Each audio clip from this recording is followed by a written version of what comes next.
Welcome back to Rescuebots Academy Season 2. In today's episode review, we're taking a look at the Icebot Cometh. In this episode, Wedge must try and deliver some ice blocks to an ice sculpting competition after stopping a speeding locomotive. When we begin this episode, we find that Wedge doesn't want to transform out of his new car mode just in case he has to go to an emergency fast, and he does a donut around Bumblebee. Okay, for one thing, that was pretty rude of you to drive through this train station's bushes and tear up their grass like that, Wedge. And second, isn't this episode supposed to come before the one where Hotshot teaches Wedge to drive fast and do speed stunts and stuff like that? You know, the one where Wedge couldn't do a donut and ends up pulling an Austin Powers?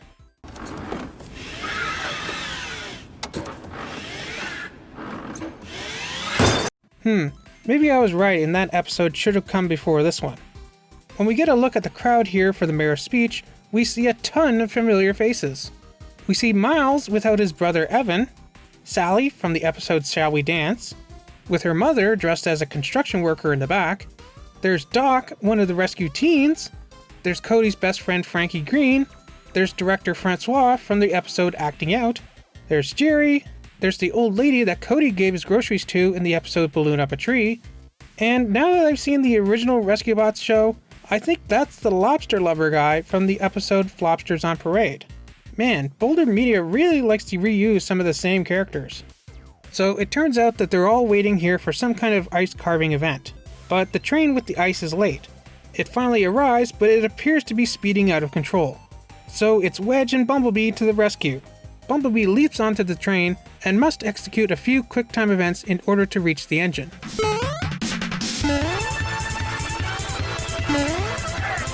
Without any brakes to stop it, Wedge heroically jumps in front of it and slows it down himself in what feels like a mix of that scene from Back to the Future Part 3 and the train scene from Spider-Man 2. These ice blocks will only last a few hours. It'll take me at least that long to get old Sunflower here, back up and running again. Aww, I think it's pretty cute how she named her train Sunflower. Now I want there to be a female train transformer named Sunflower. Although she better close that door, she's just letting all the warm air in. So with no other way to get the ice back to the festival, Wedge takes some blocks and drags them in his new sports car mode. Unfortunately, he's taking too long, but Whirl gets the idea to use other stuff to make sculptures out of. When the mayor reveals the winners, in fourth place it's Jerry with his origami version of his truck. Aw, so cute. And who knew that Jerry was good at origami? In third place, it's a beautiful sandcastle, which I can't tell if the mayor is saying Miss Shell, as in seashell, or Michelle, the female version of Michael. Miss Shell for her castle made of sand. Ingenious. Miss Shell. Miss Shell. Either way, congratulations to her, as she did a great job, whoever she is. I think maybe this construction worker who got one line earlier on. What's taking so long? Also, how did they move this up onto the stage with it being made out of sand? Very carefully, I guess. In second place, it's Heatwave with his amendment to Mount Botmore, although I can't really tell what the amendment was. If I recall from that previous episode, I think there was something about Heatwave's helmet being too big or too small. Are you mad because they made your helmet too small? Great. I hadn't noticed that. And just before the mayor is about to reveal the first place winner, Wedge arrives. But the blocks that he has been dragging have somehow melted together into a mud-covered statue that vaguely resembles Mayor Lusky himself, which he then awards first place to instead. Now, I've got a couple problems with this. And no, one of them isn't how did Wedge unknowingly just happen to make a Mayor Lusky ice sculpture by dragging some blocks of ice through town? I've learned to dismiss narrative conveniences like that in this show.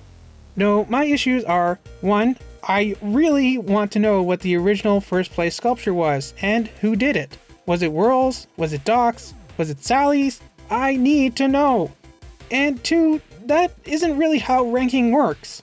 I mean, if the mayor thought that this unrevealed mystery sculpture was the best before seeing Wedge's accidental sculpture, then after seeing Wedge's, shouldn't the original first choice be bumped down to number 2, Heatwaves be bumped down from second to third, Miss Shell's or Michelle's changed from third to fourth, and Jerry's from fourth to fifth? Oh well. So we end the episode with apparently Sunflower has been repaired and Bumblebee and the train conductor return with the ice. This was an okay episode. I really liked Wedge's heroic moment of stopping the train. I'm surprised he didn't receive any damage from doing that. I honestly thought that's where this episode was going at first. And I kind of liked the mayor's lame jokes. The judge says, no, just ice. Ha! Ha! Get it? Just ice? Hey, have you heard the one about the construction worker? No? Never mind. I'm still working on that one. Ha! Genius! I can't really think of any more jokes. But who would like to see some origami? It's a book. Now, it's a laptop! He's a genius. But yeah, kind of disappointing. Again, I really want to know what the original first place sculpture was. And for an episode called The Icebot Cometh, I was expecting a lot more ice puns. Maybe because it made me think of Mr. Freeze from Batman and Robin. The Iceman cometh. What killed the dinosaurs? The Ice Age! Stay cool, bird boy. All right, everyone. Chill. Cool party. Oh well. As always, let me know what you thought of this episode down in the comments. Remember to like, subscribe, and do all that other fun stuff. And join me next time for another Transformers Rescue Bots Academy episode review.